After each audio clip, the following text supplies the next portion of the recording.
Hello friends, welcome to good morning Angular. दोस्तों, जैसे कि सीरीज के पिछली वाली वीडियो में हमने देखा कि एंगुलर सीखने से पहले हमें क्या क्या आना चाहिए। अगर आपने हमारी पिछली वाली वीडियो नहीं देखा है तो जरूर देखें, वो बहुत ही इंपॉर्टेंट वीडियो है।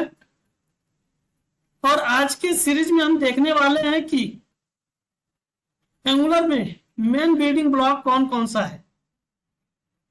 इस वीडियो को अच्छा से देखें और अच्छे से समझें। अगर कोई डाउट हो तो हमें कमेंट कीजिए, हम आपकी कमेंट का रिप्लाई जरूर करेंगे। और अब तक subscribe, click on bell icon, ताकि हम नया कोई वीडियो डालें आपको नोटिफिकेशन मिले और आप हमेशा अपडेट रहें। चलिए हम स्टार्ट कर चलिए फ्रेंड, देखते हैं हम मेन बिल्डिंग ब्लॉक कौन कौन सा है। इस चीज को देखते हैं और समझते हैं।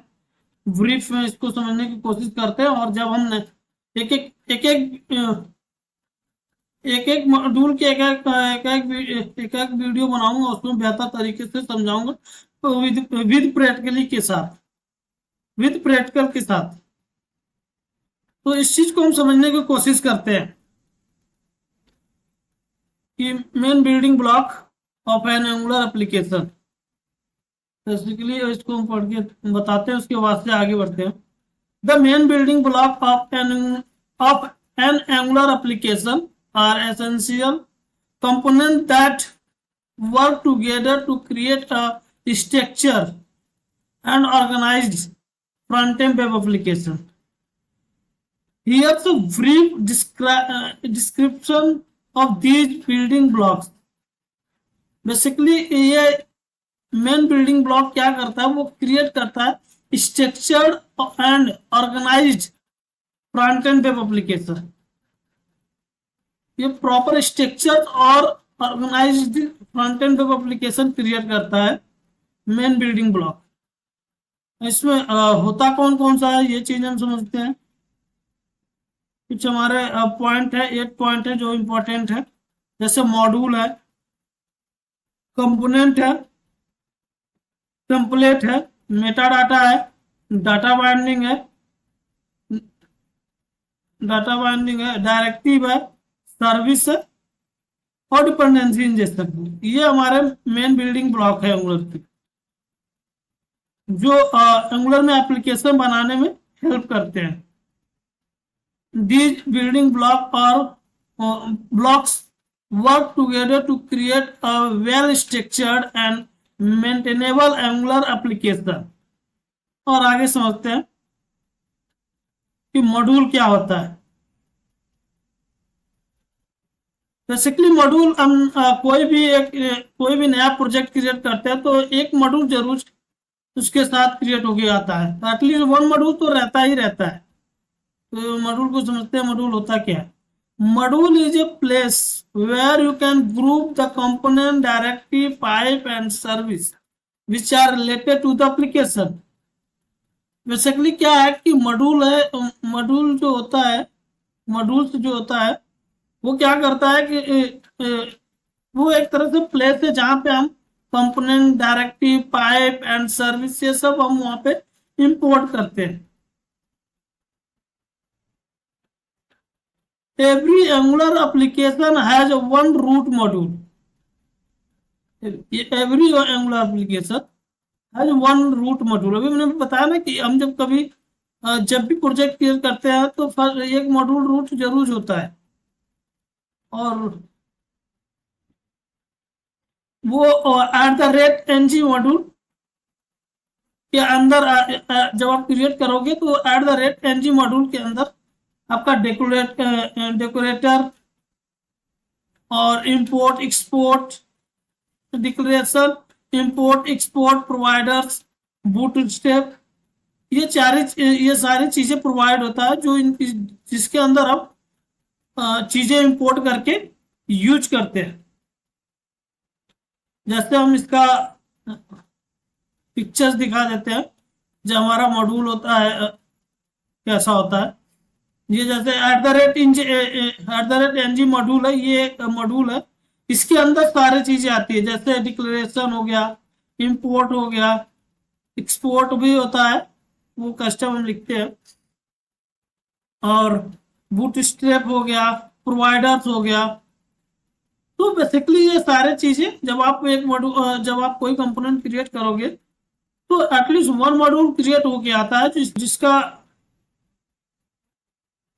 जो डिजाइनिंग होता है इसी तरह का होता है। तो इसी में हम चीजें यूज करते हैं। जैसे हमारा डिक्लेरेशन है तो यहाँ पे हम सारे कंपोनेंट को इंपोर्ट करते हैं, और जितने भी हमारे सर्विसेज होते हैं, जितने भी हम यूज करते हैं, जैसे रिएक्टिव फॉर्म हो गया और भी चीजें, वो यहाँ पे इंपोर्ट करते हैं। इंपोर्ट्स में हम इंपोर्ट करके उनको यूज करते हैं। तो ये हमारा मॉड्यूल है। और आगे बढ़ते हैं। कंपोनेंट क्या होता है इस चीज को हम समझते हैं। Component is a type script class. Component is a type script class that includes a template for defining the application view and encompasses the essential logic for the specific page or part of the application। Basically क्या होता है कि जो हमारा component होता है वो एक क्लास, वो टाइप स्क्रिप्ट का क्लास होता है जिसमें हमारा टेम्पलेट भी डिफाइन होता है, जिसको हम यूज करके और लॉजिकल पार्ट लिखते हैं और उसके बाद से उसको कंपोनेंट में और टेम्पलेट में व्यू करते हैं। तो ये होता है हमारा कंपोनेंट। जब हम कोई भी कंपोनेंट क्रिएट करेंगे तो हमारे 4 कंपोनेंट मिलते हैं। एक 4 कंपोनेंट मिलते हैं, जो हमारा एक HTML होता है, CSS होता है, और एक TS होता है, TS फाइल होती है, और एक हमारा टेस्टिंग फाइल होता है, spec.ts फाइल। तो वो भी हम डीपली समझेंगे जब हम वीडियो अगला जब कंपोनेंट का वीडियो बनाएंगे तो उसमें हम डीपली समझेंगे। और आगे चलते हैं। टेम्पलेट क्या होता है।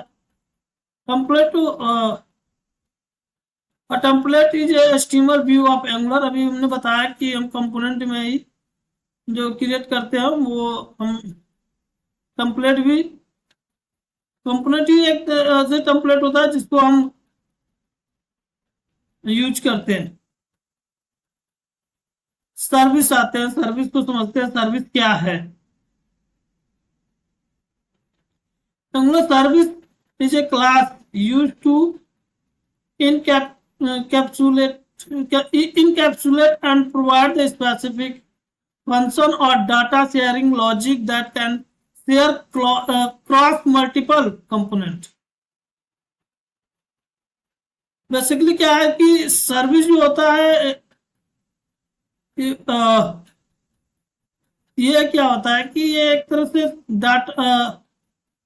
डाटा शेयर करने के लिए हमारा सर्विस होता है। तो मान लीजिए हमारे पास 2 कंपोनेंट है और हमें एक लॉजिक लिखना है, तो हमें दोनों कंपोनेंट में जाके लिखना पड़ेगा। तो उस सिचुएशन में हम क्या करेंगे, सर्विस को यूज कर सकते हैं।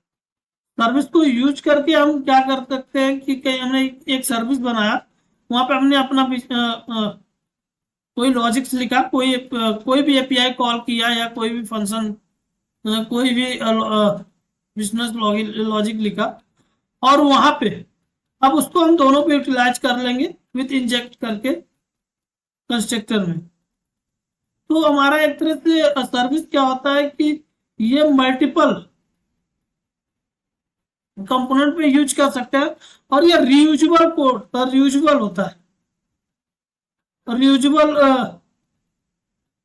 कंपोनेंट होता है, सर्विस होता है। तो ये इंटरफेस है इसका सर्विस का। अब जब सर्विस क्रिएट करोगे तो इसी तरह इसका इंटरफेस दिखेगा।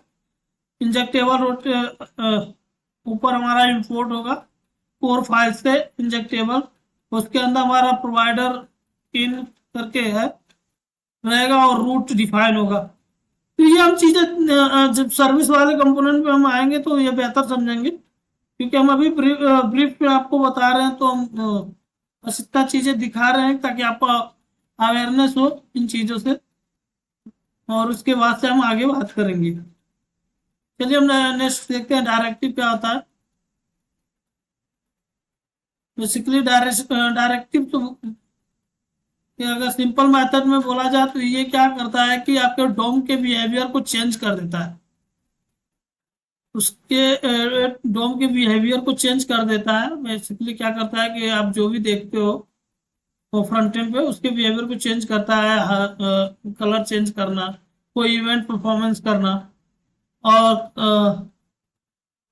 कोई डाटा दिखाना टेबल पे। तो बेसिकली यही काम करता है ये डायरेक्टिव। ये भी हम समझेंगे डायरेक्टिव वाले सीरीज में बेहतर तरीके से यूज करके हम समझेंगे। In Angular all directive in a JavaScript class annotated with @ directive. तो ये हम स्विच को समझेंगे आगे चल के, और आगे बढ़ते हैं। डिपेंडेंसी इंजेक्शन क्या है? हाँ, डिपेंडेंसी इंजेक्शन क्या होता है कि बेसिकली ये मान लीजिए कोई भी हमने लॉजिक लिखा और उसको डिपेंडेंसी इंजेक्शन का मतलब ये है कि हम किसी दूसरे पे डिपेंड होना, तो इसको यूज करके हम अपने चीजों को फुलफिल कर सकते हैं।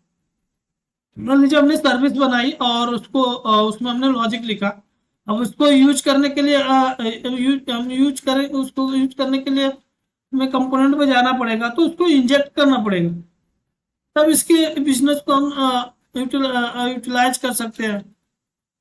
तो बेसिकली हमारा सर्विस यही है, इसको हम भी ब्रीफ में समझेंगे और यूज करके हम दिखाएंगे। तो दोस्तों अब आज का हमारा टॉपिक यही खत्म होता है और हम आगे बढ़ते नेक्स्ट सीरीज जो आएगा उसको हम समझते हैं।